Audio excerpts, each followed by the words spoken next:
سب سے پہلے ہمارا ورڈ ہے واقعی. یہ ہم اکثر اردو میں استعمال کرتے ہیں, کیا واقعی, تو ہم اس کو انگلش میں کہیں گے ریئلی. ریئلی. پھر ہے سوچو. سوچو کو ہم انگلش میں کہیں گے امیجن. امیجن. پھر ہے سمجھ آ گیا. اگر ہم کسی کو سوال کرنے کے لیے یہ پوچھیں گے کہ سمجھ آ گئی آپ کو, سمجھ آ گیا, تو ہم انگلش میں اس کو کہیں گے clear. Clear. Are you clear. پھر ہے ہو گیا, یعنی آپ کا کام مکمل ہو گیا, تو ہم اس کو انگلش میں کہیں گے ڈن, یعنی آر یو ڈن. اگلے ہمارے الفاظ ہیں خیر, چھوڑیے. خیر. اس کو ہم انگلش میں کہیں گے اینی ویز. اینی ویز. خیر کی انگلش ہے اینی ویز. پھر ہے ٹھنڈے ہو جاؤ. اگر کوئی غصے میں ہو تو ہم اس کو انگلش میں کس طریقے سے ایک لفظ کہہ کے چپ کروائیں گے یا ٹھنڈا کروائیں گے, تو ٹھنڈے ہو جاؤ کی انگلش ہے ریلیکس. ریلیکس. پھر ہے سنیے. یہ سنیے ہم اردو میں کسی کو اپنی طرف متوجہ کروانے کے لیے استعمال کرتے ہیں, تو اس کو ہم انگلش میں کہیں گے لسن.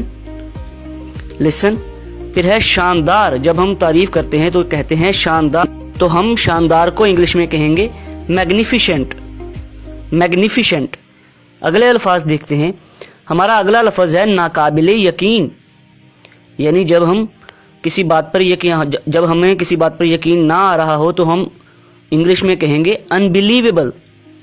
انبلیویبل. پھر ہے بالکل. بالکل ایسے ہی ہے, یعنی بالکل. بالکل کو ہم انگلش میں کہیں گے ایبسلیوٹلی.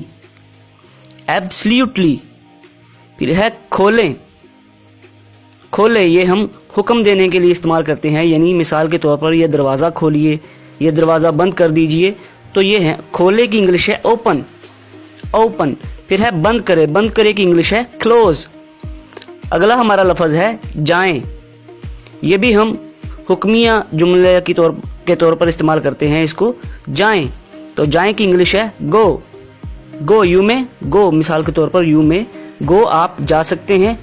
گو جائیے. یہ بھی اپنے آپ میں ہی ایک مکمل سینٹینس ہے. پھر ہے آئیں. جیسے گو ہے ویسے ہی آئیں.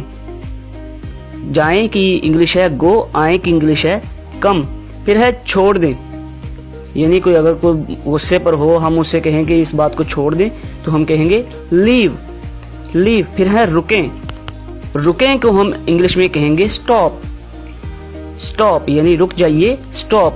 اگلا الفاظ ہے ہمارا خوش ہیں.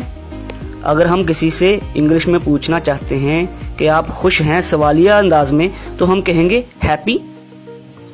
ہیپی. ہم پورا جملہ بولنے کی بجائے کہ آر یو ہیپی, ہم یہ بھی بول سکتے ہیں کہ ہیپی. پھر ہے دیکھیں. یہ بھی اپنی طرف کسی کو متوجہ کروانے کے لیے استعمال کیا جاتا ہے. دیکھیں. اس کو انگلش میں کہیں گے لک. لک. دیکھیے. پھر ہے عمدہ. عمدہ کو ہم کسی چیز کی تعریف کرنے کے لیے استعمال کرتے ہیں, تو ہم عمدہ کو انگلش میں ایکسیلنٹ کہیں گے. ایکسیلنٹ. پھر ہے جلدی. جلدی.